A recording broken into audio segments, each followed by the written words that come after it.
yung mata ilalim, akala mo may puway. Ganun, dito kayo, kuyaki ng ganyan na ganyan, may pastawil ako.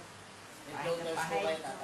Ay ngayon awa ng Diyos nawala na, ikakay ko ng Diyos at saka itong salmi nito, nakapagpakaman ng mata. So parta yung sa knee guard mo, ilang hours mo siya binababad sa tuhod nyo no wala yung pain? Baiting one, sa gabi ko lang inaalis, pagtutulog. Opo. Pagka na ako'y gumising sa umaga, susuot ko na ulit. Talaga?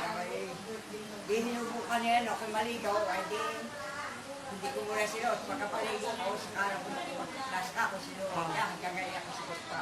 So far po, nung time na wala pa yan, anong klase, pakita niyo po ba yung lakad nyo nung wala pa yung knee guard? Ay, sadyang kwan, yan ang tayo ko yan. Ako'y talagang gaya kung ako'y lumakad sa sakit. Pero itong pagsakit naman na ngayon ito, sabi ko nga, parang dadahilan nung ako'y wala pa nito. Dahil ako'y pinakamataas ng 2 araw na nasakit ito, yung iba hindi ganyan at tatagal na pa. Pero ang akin pinakamataas ng 2 araw, nawawala na sakit. Ay nga yung magsuot ako nito, ay hindi ko na nakaramdaman ng sakit ngayon. Wala na. Palakpakan natin si tatay. No?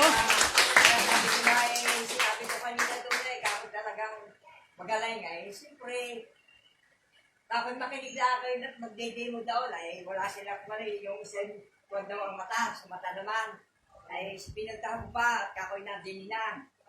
Sabi, magpapopera na raw kakoy, malis na dahil wala mo tayo, opera na lang.